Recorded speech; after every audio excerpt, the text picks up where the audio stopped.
Buenas tardes. Hoy vamos a tratar en este capítulo los procedimientos curativos en odontología pediátrica y anestesia. Como primera medida vamos a definir qué es el dolor, y lo definimos como toda aquella experiencia emocional y sensorial desagradable asociada a un daño tisular real o potencial. En la práctica pediátrica debemos tener en cuenta todas esas circunstancias que van a significar una diferente percepción del dolor por parte del niño y, consecuentemente, una diferente percepción por parte del odontopediatra del dolor que pueda padecer el niño. Cuando hablamos de dolor en un niño, no solo debemos tener en cuenta razones anatómicas y físicas, sino que es también un fenómeno biológico influenciado por aspectos psicológicos y del entorno infantil. Por esta situación, las diferentes patologías pueden provocar reacciones dolorosas distintas. No todos los niños van a responder de la misma manera a la misma noxa o el mismo problema físico. También es fundamental el control del dolor durante el tratamiento odontopediátrico, no solo por el tratamiento en sí, sino también por la interacción entre el profesional y su paciente para que ésta resulte totalmente beneficiosa. Puede ocurrir que en la mayoría de las veces el niño preste mayor atención al dolor, lo que tiene como consecuencia un aumento de su ansiedad y también del miedo a la sensación dolorosa, con lo que la experiencia sensorial puede magnificarse y sentirse como un empeoramiento del cuadro. En la actualidad existen distintas alternativas para el manejo del dolor. En este capítulo desarrollaremos el manejo del dolor a través del uso de anestésicos locales y generales. Cuando nosotros logramos una anestesia local eficaz, vamos a lograr disminuir la ansiedad e incomodidad del paciente niño durante las restauraciones y procedimientos quirúrgicos. Para lograr esto, el profesional deberá dominar bien la técnica anestésica, así como también debe conocer bien a su paciente. Durante la preparación psicológica tenemos que tener en cuenta la edad y si tuvo o no experiencia anterior con la anestesia local, tanto de él como del entorno familiar, porque muchas veces la familia que ha tenido malas experiencias con la atención odontológica o con la anestesia local le transmiten esos miedos y vamos a tener que trabajar para eliminar esos temores con motivación. Cuando vamos a realizar una anestesia en niños pequeños, la explicación será breve porque el periodo de concentración en ellos es muy corto. Los niños de edad más avanzada son fácilmente convencidos de que es mejor, tanto para el odontólogo como para el mismo paciente. Los niños que no han recibido anestesia anteriormente son rápidamente convencidos de la necesidad de hacerlo y generalmente colaboran durante su realización. Si el niño ha tenido una experiencia desagradable con la anestesia local, debemos ganarnos su confianza nuevamente para poder llevarla a cabo. El manejo de la jeringa carpool debe ser discreto. El operador debe pasar la jeringa por detrás de la cabeza del niño, debajo de la línea de visión del mismo, cuando se lleva a la cavidad bucal del paciente. Podemos contar historias, hablar sobre gustos o preferencias del niño, como clubes de fútbol, programas de televisión o juegos de la PlayStation. Esta información se recolecta en la anamnesis y son recursos útiles para distraer la atención del niño durante el procedimiento de la anestesia. El profesional debe explicar al niño sobre la sensación que experimentará de adormecimiento de los labios y o lengua, calor, hormigueo, aumento de tamaño, endurecimiento de la región anestesiada. Hay que hacer hincapié en que estos efectos serán pasajeros. Si bien la anestesia es utilizada para el alivio del dolor, en algunas ocasiones y sin los recaudos necesarios, puede generar una situación dolorosa. El niño que se enfrenta por primera vez a una experiencia de anestesia dolorosa lo asociará a esta sensación cuando deba volver a someterse a dicha práctica, debiendo nosotros reforzar la motivación. En tanto, un niño que ha tenido una buena experiencia con la anestesia tolerará mejor la técnica, resultándonos totalmente beneficiosa para el tratamiento. Cuando hablamos de anestesia la vamos a definir de distintas maneras. En primer lugar, es la ausencia temporal de la sensibilidad de una parte del cuerpo o de su totalidad provocada por la administración de una sustancia química, por la hipnosis o como causa de una enfermedad. Otra definición sería que es una sustancia química que produce esta pérdida o ausencia temporal de la sensibilidad y se utiliza en cirugía. Por último, es un acto médico controlado en el que se usan fármacos para bloquear la sensibilidad táctil y dolorosa de un paciente, sea en todo o parte de su cuerpo y sea con o sin compromiso de conciencia. Dadas estas tres definiciones, las podemos agrupar y clasificar en tres categorías principales, que son local, regional o troncular y general. A continuación vamos a desarrollar estas técnicas y podemos ver que todas ellas afectan el sistema nervioso de algún modo y se pueden administrar a través de varios métodos y diferentes medicamentos. Los anestésicos locales son fármacos utilizados para bloquear temporalmente la conducción de los impulsos nerviosos, llevando a la disminución o pérdida de la sensibilidad dolorosa.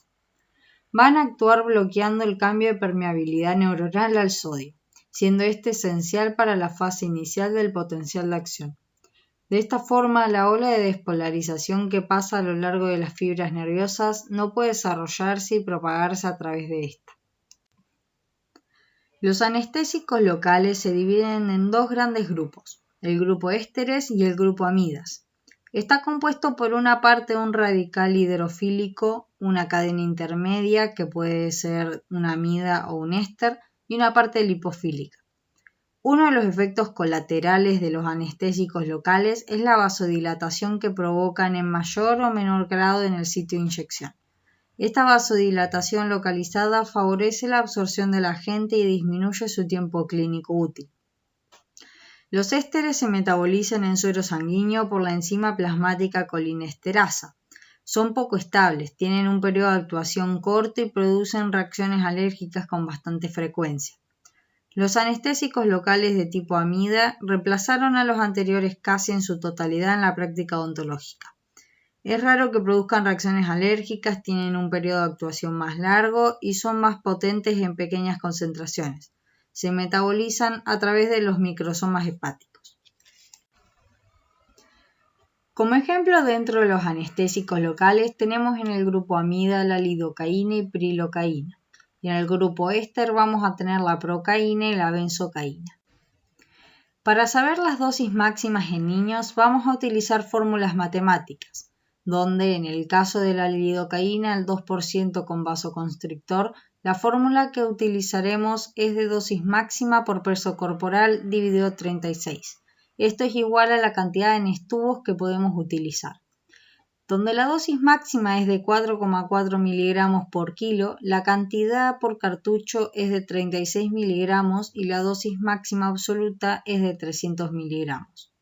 Por ejemplo, un niño de 3 años con un peso promedio de 17 kilos sería 4,4 por 17 dividido 36, que es igual a 2,07 anestubos con vasoconstrictor. En el caso de la carbocaína al 3% sin vasoconstrictor, la dosis máxima será de 4,4 miligramos por kilo y la cantidad por cartucho es de 54 miligramos. La anestesia local en odontología puede ser tópica o inyectable. Comenzaremos describiendo la anestesia tópica, que siempre será la primera a utilizar en el niño, teniendo como finalidad la disminución de la sensación dolorosa o punción. Esta puede venir en solución, crema o pomada, gel y spray, siendo la más indicada la pomada o el gel. Durante la aplicación se le debe explicar al niño sobre el efecto y ventajas de esta técnica. Es utilizada para disminuir el dolor que pueda ser ocasionado durante el momento de la introducción de la aguja, para exodoncias de dientes deciduos con raíces totalmente reabsorbidas y para controlar el reflejo nauseoso cuando sacamos la radiografía o tomamos una impresión. ¿Cómo vamos a realizar la aplicación de la misma? Primero enjuagues con un agente antimicrobiano, preferentemente clorhexidina al 0,12% para la antisepsia de la zona. Luego se seca la zona con aire para disminuir la tensión superficial para que ingrese el producto en los tejidos, que también se puede hacer con una gasa. Se coloca el anestésico tópico en una torunda de algodón que puede permanecer durante 2 a 3 minutos en contacto con la mucosa inyectada. Como ventajas podemos considerar el buen sabor del anestésico, mayor tiempo para comunicarnos con el paciente durante un procedimiento agradable, distracción del niño, incrementar la capacidad de dominio hacia el manejo de la ansiedad del niño y el propio efecto anestésico para disminuir la sensación de la aguja. Como desventajas también puede ser el sabor del anestésico, el aumento del periodo de tiempo que transcurre antes de aplicar la anestesia con aguja, que puede aumentar el nerviosismo y el temor respecto al paso siguiente, establecer una respuesta condicionada anticipada de aguja a continuación de anestésico tópico y muy raramente reacciones alérgicas. ¿Qué entendemos por anestesia infiltrativa? Es la anestesia en la cual la solución es inyectada hasta la intimidad de los tejidos, difundiéndose en este medio. El hueso del niño es menos denso, más poroso, menos calcificado y más fácilmente penetrable por difusión que en el del adulto, pudiendo utilizar en ellos menores cantidades de solución anestésica. La técnica que vamos a utilizar para incisivos y caninos, tanto superiores como inferiores, es la técnica infiltrativa vestibular. El profesional deberá estirar el labio superior del paciente de manera tal que la mucosa quede bien extendida y tensa, facilitando la inserción de la aguja. El tejido siempre va hacia la aguja y no la aguja hacia el tejido. La aguja es colocada en la región que se desea anestesiar y se tracciona rápidamente el labio contra ella. El bisel siempre debe estar dirigido hacia el hueso. La inserción de la aguja deberá ser realizada en la región del fondo de surco vestibular, lo más próximo posible al ápice del diente a ser anestesiado. Tener cuidado para que, con la dirección de inserción de la aguja, no se toque el periósteo, el cual es extremadamente sensible. A medida que se introduce la aguja, se deposita el anestésico lentamente y con poca presión. En caso que sea necesario completar la anestesia en la región palatina, se utiliza la técnica interdental, interpapilar o intrapapilar. En el caso que tengamos que completar la anestesia en la zona, esto lo vamos a hacer con una anestesia interpapilar, que es una variante de la infiltrativa, donde vamos a anestesiar la mucosa vestibular, lingual y o palatina. Las papilas interdentales son anestesiadas por inyección directa dentro de cada una de ellas por el lado vestibular en la base de la papila usando una pequeña cantidad de solución aplicada de manera superficial.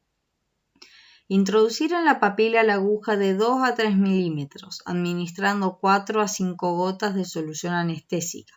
Esperar 5 a 10 segundos para la difusión y se avanza la aguja hacia el paladar para administrar otras 4 a 5 gotas más. Retirar la aguja y anestesiar la otra papila mesial y o distal de la misma forma. Para anestesiar los molares superiores temporarios y permanentes, la aguja debe penetrar en el reborde mucovestibular e insertarse próxima a los ápices vestibulares de los mismos. El hueso que se encuentra sobre las raíces del primer molar temporal es delgado y puede ser anestesiado perfectamente con esta técnica. Sin embargo, el grueso proceso cigomático está sobre las raíces vestibulares del segundo molar temporario y del primer molar permanente durante la dentición temporaria y la dentición mixta temprana.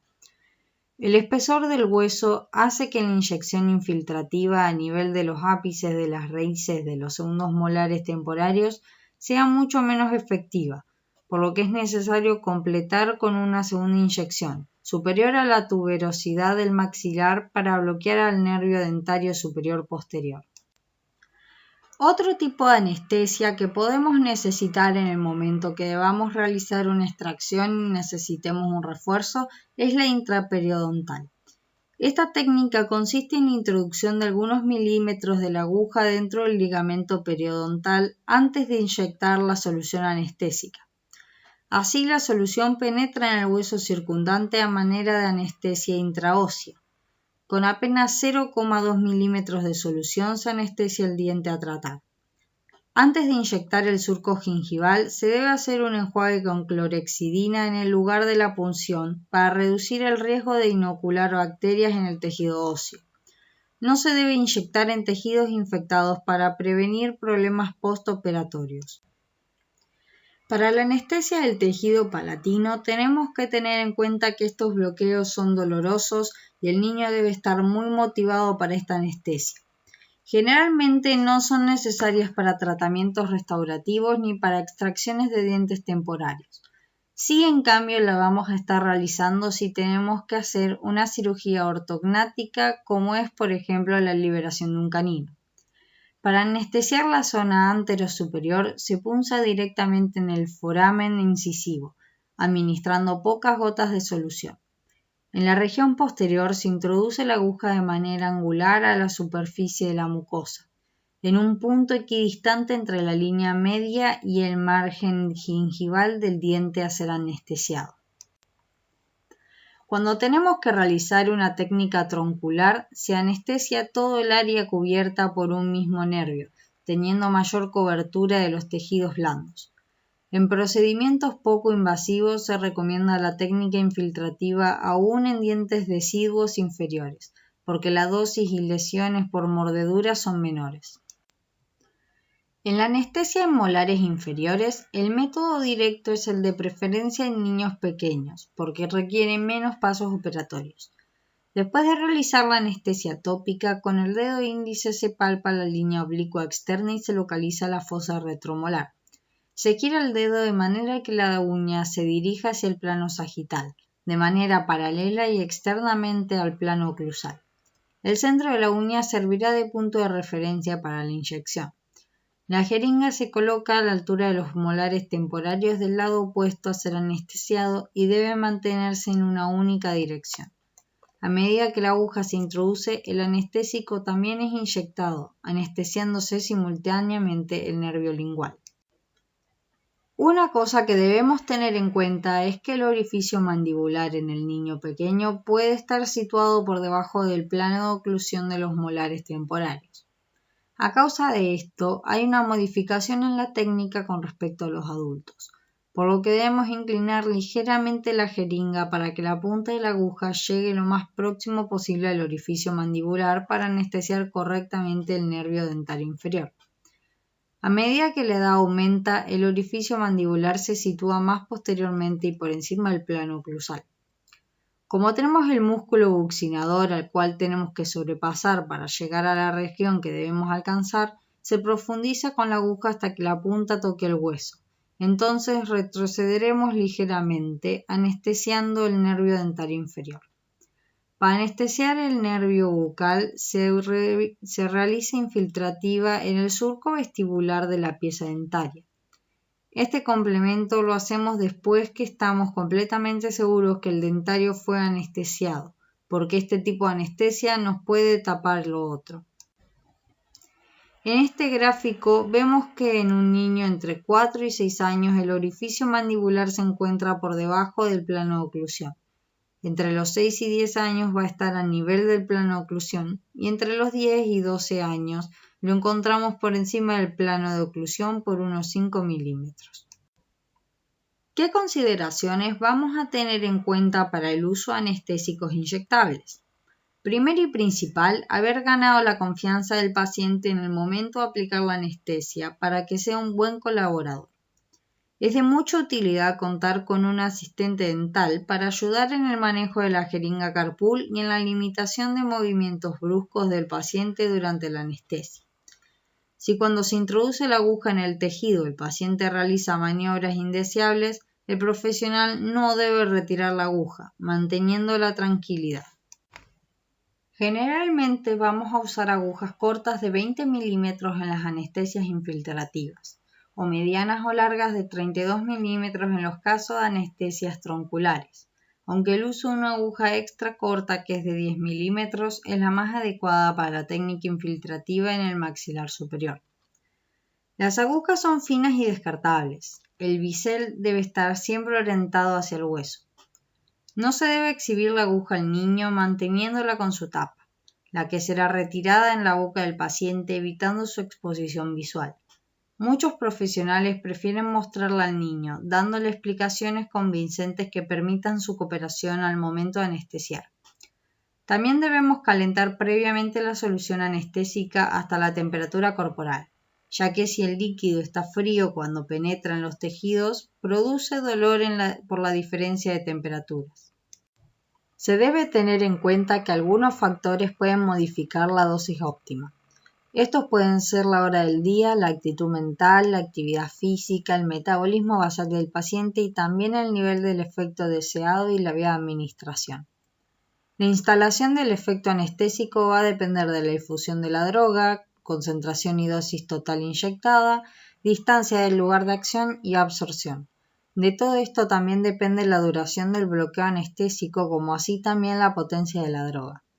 Uno de los requisitos de un anestésico local es que produzca un efecto rápido y una duración suficiente. Otros requisitos son que debe ser estable, estéril y no provocar reacciones alérgicas. La adrenalina está contraindicada en pacientes cardíacos e hipertiroideos. La noradrenalina está contraindicada en pacientes hipertiroideos. La felipresina, octapressin, está indicada en niños, personas de avanzada edad, hipertensas y diabéticas. Rara vez existen contraindicaciones para anestesiar a los niños. Tenemos que evaluar las posibles alergias a los anestésicos a utilizar. Siempre realizar anamnesis completa y examen clínico para analizar los aspectos generales de la salud del paciente.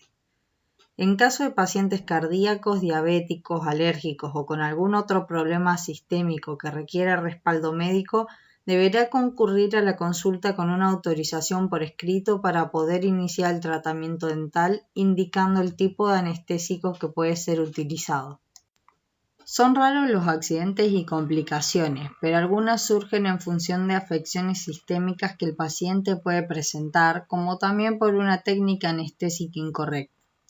Estas complicaciones pueden ser evitadas por medio de una evaluación cuidadosa en relación al comportamiento y estado general de salud del paciente. Por lo tanto, la anamnesis rigurosa tiene un papel fundamental en la prevención de accidentes. Algunas complicaciones que pueden ocurrir son trismus, hematomas, escaras, parestesia, infección, fractura de la aguja, dolor, reacciones alérgicas e inyecciones intravasculares y musculares. Entre las complicaciones post-anestésicas, la úlcera traumática es la más común en pacientes niños y sucede generalmente sobre el labio inferior o carrillos, por morderse de manera involuntaria la región anestesiada. Se recomienda a los padres que después de una anestesia vigilen al niño hasta que aparezca la sensibilidad normal de la zona. Se aconseja que no mastiquen alimentos consistentes para no lastimarse y no ingerir alimentos muy calientes para evitar quemaduras graves. Si aún después de las recomendaciones el niño presenta una úlcera traumática, no lleva a una complicación seria, pero sí son muy dolorosas, asustando al niño y a sus padres. Se debe prescribir la aplicación de antisépticos locales sobre el área lesionada. La anestesia general es un método utilizado para sedar a una persona profundamente, de manera tal que se pierde la conciencia, la sensibilidad y los reflejos del cuerpo. Según el tipo de paciente, la anestesia general se puede realizar en forma ambulatoria o por el ingreso a un hospital.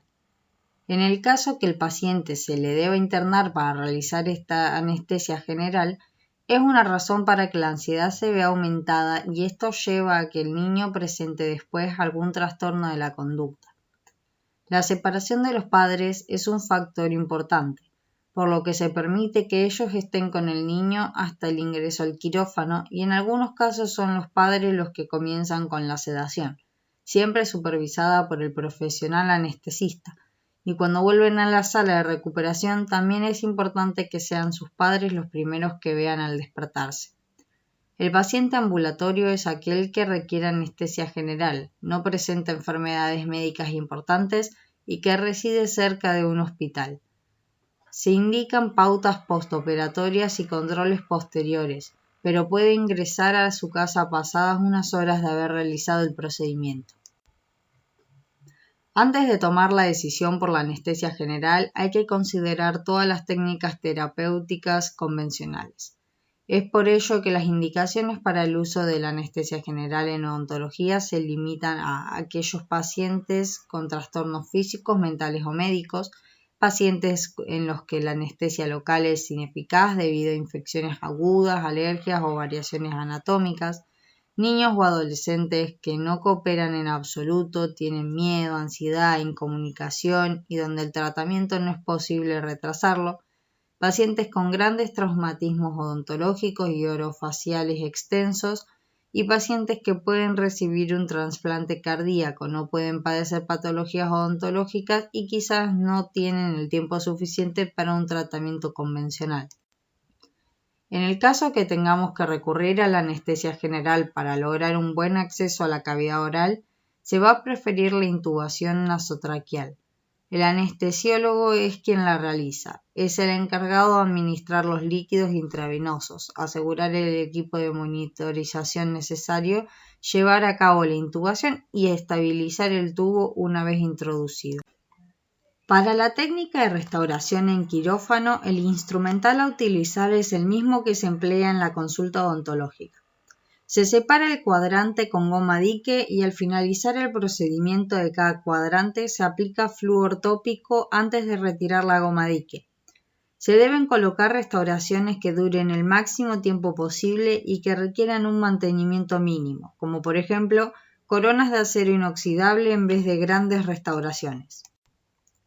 Una vez que finalizamos la intervención necesaria, se debe avisar al anestesiólogo unos 10 minutos antes de finalizar para que comience a despertar al paciente y prepare la extubación. También avisar al personal de la sala de recuperación. Eliminar los residuos de la cavidad oral y retirar la torunda faríngea con cuidado para evitar la aspiración de materiales que pudieran haber quedado alojados en la misma. El odontólogo permanece en el quirófano durante la extubación para ayudar al anestesiólogo si fuese necesario. También acompañará al niño cuando es trasladado a la sala de recuperación. En la sala de recuperación, el odontólogo informará al personal de enfermería los procedimientos realizados y dará instrucciones que deban seguirse.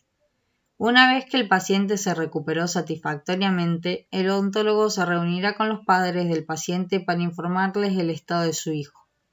Esta sala debe ser bien equipada, debe ser animada y cuando el niño comienza a despertar se encuentren con sus padres. Si el niño va a ser dado de alta, se le da a los padres las instrucciones postoperatorias, las prescripciones necesarias y la fecha de la próxima visita. Se anota en la historia clínica y se hace un informe del alta. El odontólogo debe estar disponible durante ese día por si los padres necesitan consultarlo. Para poder realizar una anestesia general debemos tener, como en toda acción en salud, un consentimiento informado, el cual se va a llevar a cabo entre el profesional y el responsable del menor. Es un proceso que le permite al responsable del niño participar voluntaria, consciente y activamente para adoptar decisiones respecto al tratamiento a realizar. Este documento no libra al profesional de cualquier perjuicio. Se hace en forma habitual y siempre se acompaña de una exhaustiva y minuciosa historia clínica, con la documentación agregada de todos los exámenes complementarios de diagnóstico. Como conclusión y para finalizar, podemos decir que la anestesia local es una técnica que, con una mínima práctica, es fácil, segura y cómoda para el paciente. Durante la atención del niño, el éxito en la aceptación de la anestesia local nos va a tener asegurado el 100% del éxito del tratamiento. Esto solamente lo logramos con el conocimiento de la técnica y una excelente motivación. Espero que hayan disfrutado y les haya gustado esta presentación. Desde ya, muchas gracias.